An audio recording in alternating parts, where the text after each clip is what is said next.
Diriwayatkan oleh Imam Ahmad bin Hanbal dalam musnadnya bahwa ada seorang laki-laki yang bernama Nuaiman. Ini Nuaiman di kehidupan Rasulullah SAW ada orang yang seperti itu gitu. Orang yang sering minum minuman keras. Rasulullah SAW marah, murka. Rasulullah kalau yang berhubungan dengan Rasulullah tidak marah. Tapi kalau sudah berhubungan dengan agama, Rasulullah SAW adalah orang yang paling marah, orang yang paling istiqamah dalam kebenaran. Maka Rasulullah panggil Nuaiman, apa yang kau lakukan? Dia katakan, aku minum minuman keras ya Rasulullah. Rasulullah cambuk dia. Kemudian dia bertobat kepada Allah. Kemudian ketahuan lagi minum. Kemudian dicambuk lagi oleh Rasulullah SAW. Sehingga sebagian sahabat memukul dia dengan pukulan yang banyak. Sehingga apa yang berlaku? Sebagian sahabat mengatakan, la'natullahi ala Nuaiman. Semoga Allah melaknat Nuaiman. Dia mempermainkan Rasulullah. Dia bilang sudah mau taubat tapi minum lagi. Dia bilang sudah mau taubat tapi minum lagi. Maka Rasulullah SAW mengatakan, la tal'anuh fa innahu yuhibbullaha wa rasulah. Kata Rasulullah, jangan kamu laknat Nuaiman, karena dia itu cinta sama Allah, cinta sama Rasulnya. Dalam riwayat dia dicintai Allah dan dicintai oleh Rasulnya Muhammad sallallahu alaihi wasallam. Ibn Majah menceritakan bahwa Nuaiman ini pernah suatu waktu diajak oleh Sayyidina Abu Bakar pergi ke negeri Syam. Negeri Syam itu di mana? Seperti yang diceritakan tadi, antara daerah Suria, Lebanon, Yordania, kemudian Palestina. Daerah seperti itu. Umumnya orang Quraisy pada masa itu mereka memiliki rihlah berdagang, membeli dagangan ke Syam, kemudian dijual lagi di kota Makkah. Ketika itu Rasulullah SAW didatangi Abu Bakar. Sayyidina Abu Bakar mengatakan kepada Rasulullah, ya Rasulullah, saya mau izin ya Rasulullah. Mau apa? Saya mau ajak dua sahabat kamu ini ikut berdagang ya Rasulullah. Siapa kata Rasul? Nuaiman. Kata Rasulullah SAW, Nuaiman kamu mau ajak? Mau ngapain? Biar seru-seruan aja ya Rasulullah. Kata Rasulullah, ya sudah, saya izinkan kamu bawa Nuaiman. Ketika itu Sayyidina Abu Bakar membawa Nuaiman sama satu sahabat namanya Suwaibid ibn Harmalah. Siapa namanya? Suwaibid ibn Harmalah. Ini sahabat Rasulullah SAW yang memiliki sifat yang berbeda-beda. Kalau Nuaiman ini aneh. Pernah Rasulullah SAW dibawain makanan banyak, dikasih Rasulullah, dikasih sahabat semua. Semuanya sudah makan, tiba-tiba si Nuaiman ini, sahabat Nabi Nuaiman mengatakan kepada Rasulullah, ya Rasulullah, ini yang penjualnya, tolong kau yang bayar ya Rasulullah. Makanan udah habis. Makanan udah habis. Rasulullah SAW bingung, saya yang bayar. Akhirnya Rasulullah katakan kepada sahabat, ayo keluarkan uang, kita patungan, kita bayar. Rasulullah aja dimainin, apalagi kita orang. Sallu ala Nabi Muhammad. Nuaiman diajak Sayyidina Abu Bakar. Kata Rasulullah SAW, benar kamu mau ajak Nuaiman? Iya ya Rasulullah. Diajaklah. Diceritakan dalam riwayat Ibn Majah, diceritakan juga dalam Siyar A'lam An-Nubala, diceritakan juga dalam musnadnya Imam Ahmad bin Hanbal, dalam riwayat Imam Ahmad bin Hanbal. Maka diceritakan Nuaiman diajak oleh Sayyidina Abu Bakar. Sesampainya di negeri Syam, semua dibagi tugas. Fulan bin Fulan kerjaannya ini, Fulan bin Fulan kerjaannya ini, semua memiliki kerjaan. Nuaiman tanya, wahai Abu Bakar, kerjaannya saya apa wahai Abu Bakar? Kata Sayyidina Abu Bakar, kamu mau ngapain terserah kamu wahai Nabi. Yang penting kamu ikut saya kan. Kemudian satu di antara mereka namanya Suwaibid ibn Harmalah. Ditanya oleh Sayyidina Abu Bakar, wahai Suwaibid, kamu mau kerjaan apa?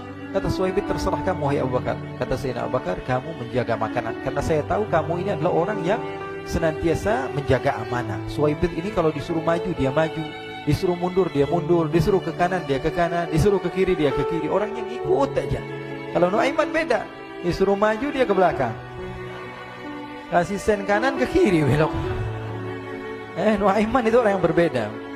Maka Suwaibid mendapatkan tugas, semua mendapatkan tugas kecuali Nuaiman. Sehingga ikhwani, apa yang berlaku, apa yang terjadi? Sayyidina Abu Bakar pergi sibuk dengan kesibukannya, sehingga datanglah waktu siang. Nuaiman sudah lapar. Nuaiman cari makanan. Dia nggak punya uang, diajak Sayyidina Abu Bakar tapi tidak diberikan uang. Sehingga dia cari-cari makanan. Dia tahu Suwaibid yang jaga makanan. Dikatakan, wahai Suwaibid, saya mau makan, berikan kepada saya satu roti saja. Yang terpenting apa? Saya makan sekarang, saya sudah lapar. Kata Suwaibid, ya Allah Nuaiman, kita tunggu Abu Bakar saja sehingga dia datang, karena ini amanat. Amanat dari Abu Bakar, saya tidak boleh berikan kepada siapapun kecuali atas izin Abu Bakar. Kata Nuaiman, kasih saya makanan, kalau tidak saya bikin masalah sama kamu. Merah wajahnya Suwaibid, karena dia tahu, jangankan saya, Rasulullah aja dimainin. Bingung, apa yang harus saya lakukan? Akhirnya Nuaiman bilang, gampangannya aja, kata Nuaiman, kamu kasih saya makanan, atau kalau tidak saya bikin masalah sama kamu. Bingung Suhaib pikir panjang. Setelah itu dia katakan, ya sudah Nuaiman, saya tetap mau jaga amanah Abu Bakar, karena saya takut ini adalah perintahnya Allah, perintahnya Rasulullah SAW, dan perintah daripada Abu Bakar, sahabatnya Nabi. Kata Nuaiman, kalau memang begitu kamu maunya, ya sudah, berarti kamu ngajakin berantem sama saya. Nuaiman pergi ke pasar. Dia cari-cari tempat penjualan hamba sahaya. Dia lihat-lihat beberapa hamba sahaya. Ini berapa harganya? Ini katanya 10 qalanis. Ini berapa? Ini harganya, hitungan orang zaman dahulu, kita sih hitung seperti dirham, berapa ratus dirham gitu, 200 dirham. Yang ini berapa? 300 dirham. Yang ini berapa harga hamba sahaya? 300 dirham. Harganya antara 300, 200 sampai 100. Kemudian Nuaiman mengatakan kepada penjual hamba sahaya tersebut, saya punya juga hamba sahaya, tapi saya jual cuma 20 dirham saja, murah. Apa benar ada hamba saya harganya segitu? Iya, karena dia punya aib, ada kekurangan. Apa? Nanti kalau kalian tangkap, dia bakalan teriak, saya ini bukan hamba sahaya, tapi orang merdeka. Akhirnya semua orang berkumpul mau beli. Ini Nuaiman sama Nuaiman diajak ke Suhaib bin Harmalah tadi.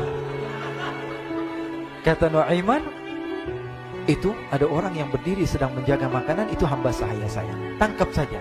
Oh, baik.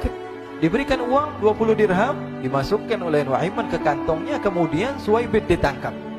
Ketika ditangkap, Suhaib teriak, saya bukan hamba saya orang merdeka.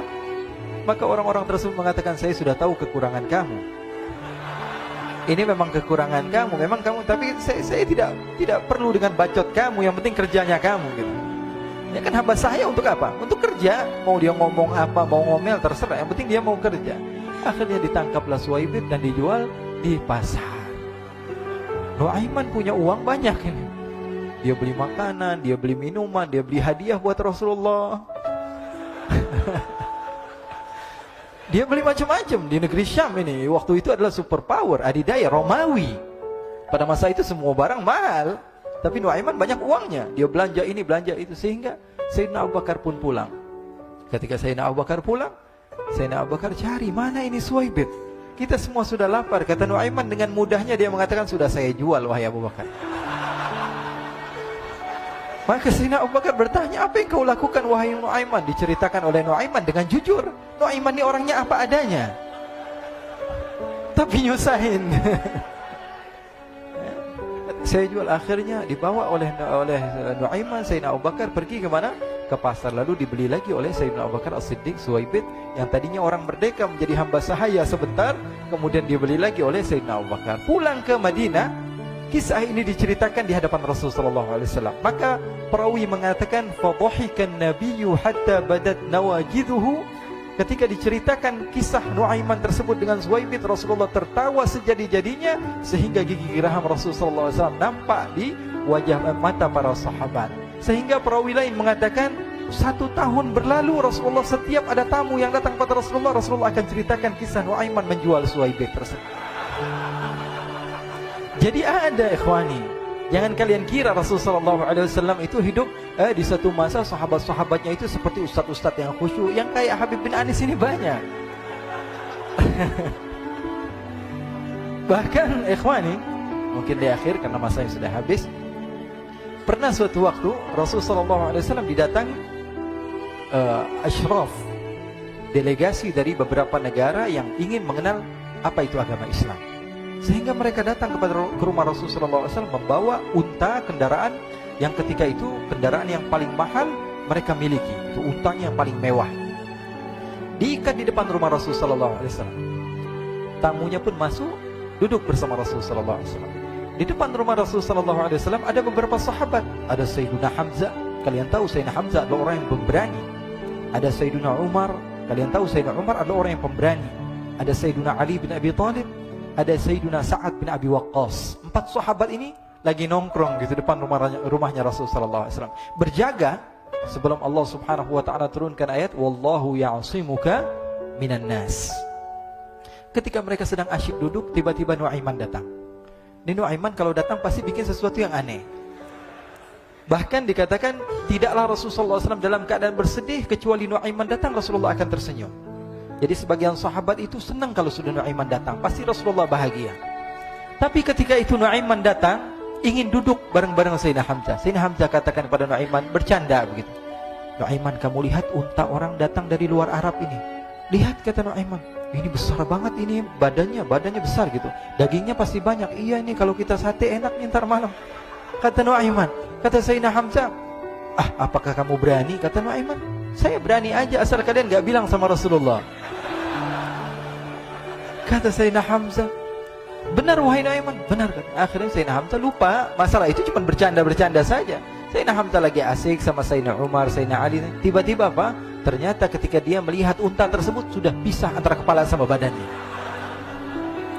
Nuaiman mengatakan, wahai Hamzah, ini unta saya sudah potong, saya mau pergi sebentar. Kalau Rasulullah cari saya, tolong jangan beritahu di mana saya.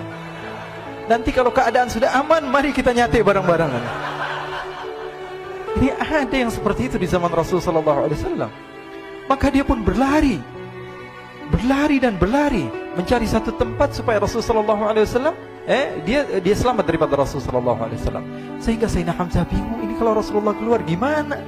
Ada Hamzah Asadullah, ada Ali bin Abi Thalib, ada Umar, gak bisa jaga kendaraannya, tamunya Rasulullah SAW. Akhirnya benar apa yang terjadi, ikhwani. Rasulullah SAW tamunya mau pulang. Ketika dia buka pintu tamu melihat apa?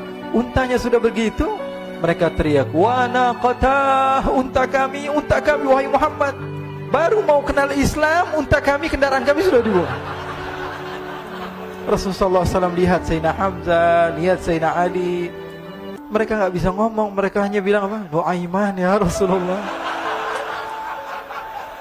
Rasulullah perintahkan Sayyidina Umar, wahai Umar, sekarang kamu ambil uang, kemudian kamu gantikan, kemudian kamu berikan 2 kali lipat daripada harta unta ini, sehingga apa? Agama Islam tidak didengar dengan sesuatu yang tidak baik di luar sana. Akhirnya diberikan harta, diberikan unta yang baru dan diberikan harta yang lebih untuk orang tersebut, sehingga orang tersebut tidak menjelek-jelekkan agama Islam. Kata Rasulullah SAW, dan sekarang waktunya kita balas dendam sama Nuaiman. Nuaiman ternyata berlari tempat yang jauh sampai hampir keluar dari kota Madinah. Dia dapatkan seorang sahabat Nabi yang hadir juga dalam peperangan Badar, namanya Al-Miqdad bin Al-Aswad. Siapa namanya? Al-Miqdad bin Al-Aswad ketika itu sedang menggali sumur. Ketika sedang menggali sumur, Nuaiman datang. Nuaiman katakan kepada Miqdad, wahai Miqdad, wahai sahabat Rasul, kamu orang yang hadir dalam peperangan Badar, kamu adalah orang yang hebat. Dipuji-puji sama Nuaiman. Ada maunya ini. Akhirnya dia bilang, wahai Miqdad, tolong saya. Kenapa wahai Nuaiman, kamu ini kekasihnya Rasulullah, orang yang disayang sama Rasulullah. Kenapa? Saya ini sedang dikejar-kejar orang jahat. Tolong selamatkan saya. Saya pengen masuk ke dalam sumur, boleh atau tidak? Kata Miqdad, siapa yang mengejar kamu? Pokoknya saya dikejar sama orang-orang. Kamu mau atau tidak selamatkan saya? Ya sudah, selagi kamu itu adalah sahabat Nabi, silahkan kamu masuk. Masuk akhirnya Nuaiman ke dalam sumur tersebut. Lalu Nuaiman mengatakan, wahai Miqdad, dia keluar lagi. Nanti kalau ada yang cari saya, tolong jangan beritahu saya di dalam sumur ya. Kata Miqdad, baiklah. Kata Nuaiman, siapapun yang bertanya tentang saya, kamu tidak akan kasih tahu. Iya, kan? Walaupun Rasulullah yang tanya saya. Katanya, enggak mungkin Rasulullah datang ke tempat sejauh ini. Iya, walaupun Rasulullah. Akhirnya masuk Nuaiman. Setelah beberapa menit Rasulullah dan rombongan benar datang. Miqdad bingung ini. Ini kenapa Rasulullah datang ke RW kami ini? Ada apa ini Rasulullah sampai sejauh ini? Ditanya, ya Rasulullah, ada apa ya Rasulullah? Kata Rasulullah, saya cari Nuaiman. Di mana Nuaiman? Inna lillah, kata Miqdad. Enggak dijawab ini Rasulullah. Kalau dijawab saya ingkar janji. Akhirnya apa dia katakan? Wahai Rasulullah, mata saya tidak memandang kepada Nuaiman, tapi tangannya nunjuk ke dalam sumur. Sahabat. Apa dia bilang? Mata saya tidak melihat kepada Nuaiman, tapi tangannya nunjuk ke sumur. Akhirnya dibuka sama Rasulullah, Nuaiman muncul. Kata Rasulullah, Nuaiman, kamu bikin malu saya, wahai Nuaiman. Ya Rasulullah, yang bersalah bukan saya, tapi orang yang mencari saya bersama kamu, ya Rasulullah. Akhirnya Rasulullah nengok siapa, ternyata Nuaiman sudah lari kabur. Sallu ala Nabi Muhammad. Kisah-kisah seperti ini sebenarnya banyak sekali, ya. Ini menunjukkan kepada kita bahwa kehidupan Rasulullah itu begitu indah. Rasulullah SAW, kalau kamu mau menjadi orang yang baik, contoh Rasulullah. Mau menjadi bapak yang baik, contoh Rasulullah. Mau menjadi pemimpin peperangan yang baik, Rasulullah. Mau menjadi murid yang terbaik, contoh Rasulullah. Bagaimana akhlak Rasulullah. Mau menjadi suami yang baik, contoh Rasulullah. Dalam segala hal, apapun itu Rasulullah SAW adalah makhluk yang paling terbaik.